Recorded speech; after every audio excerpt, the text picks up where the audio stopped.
You define you. Hi, I'm Brian Pombo. Welcome back to Brian J. Pombo Live.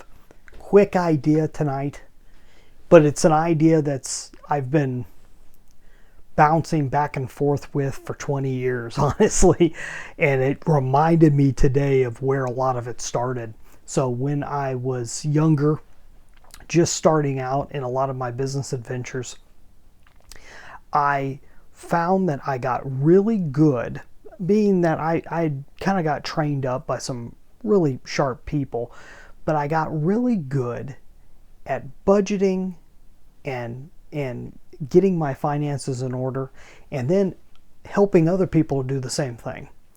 And so I was able to do it with multiple friends, including someone who would end up becoming my wife. And it was just a very interesting situation, and I was looking for, well, how would I define myself? What would I call myself? And I landed on the idea of calling myself a financial consultant. And depending on where you live, that's either legal or not, or illegal, I think, based on, I know definitely being called a financial advisor is a very specific thing that not just anybody can adopt that name. So there's specific deals with that. But where I was living at the time and what I was doing, I don't think it was against the law to go by that name. So I had business cards printed up, and I called myself a financial consultant for many years. And it worked out really well. It allowed me to go in and talk to a lot of people I wouldn't normally get to talk to, and hit people really where I needed to hit them in terms of having the right conversations right off the bat, which is what I found. Just about all business starts with a conversation of some sort. Maybe it's you starting a conversation widespread on social media or advertising online, but it's all a conversation of some type. And the closer you can get to an actual conversation that you're having with the person, I think you have a deeper tie with that person, and goes much beyond just a consumer product back and forth a relationship.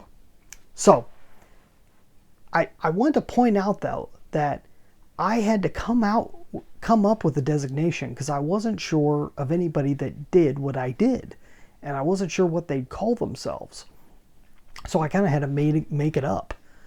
But by making it up, it did give me a chance to start conversations with people, and it served a purpose for a good period of time until I was able to transition into something else. But I want to make a point about defining yourself. Don't let yourself get pinned in. I'm not just meaning you as a person, but you also as a business, okay? When it comes to defining your business, don't just get pinned in to an industry or an idea. I was in an idea that's already solid, that already has something behind it, a title that already has prestige or whatever tied to it.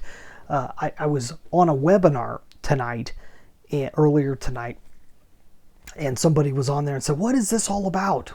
Tell me what industry this is. What's going on here?" And the person just had to be able to place everything into a box. And because he wasn't able to do that right away, left the webinar in a huff.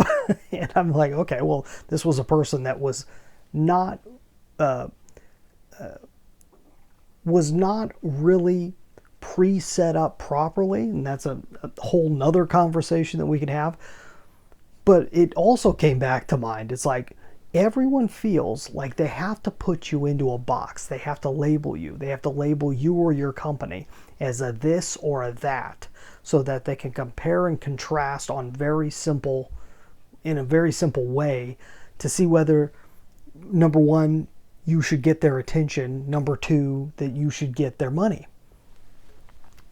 Your goal should be to keep people from putting you in that box, keep people from labeling you, unless you have an offer or an idea that completely blows away all the competition, that completely revolutionizes everything and does it in a split second.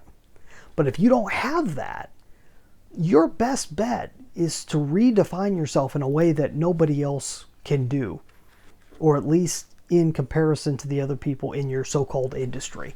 I talk about this a little bit, and I touch on it in my book, 9 Ways to Amazon Proof Your Business, because one of the main things in Amazon proofing things is becoming competition proof.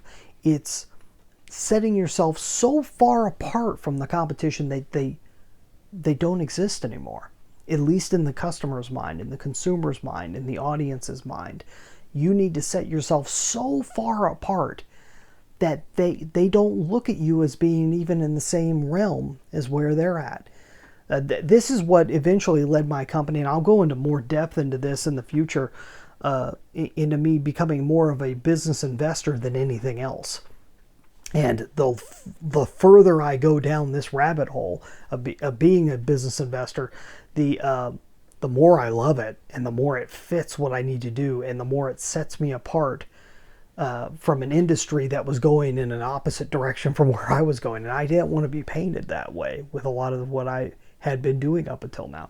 So hopefully that makes sense to you. We'll go more into depth as we in the future. Like I said, we have these conversations on a nightly basis. I'd love to hear what you think about that or anything else that we've discussed here. Please leave a comment wherever you're watching or listening to this. You could always leave a comment over at brianjpombo.com. Go to the media section, check out all the other videos and audios there.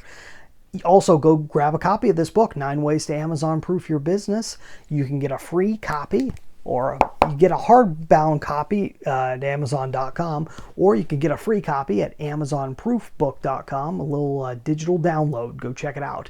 We'll be back tomorrow night. In the meantime, get out there and let the magic happen.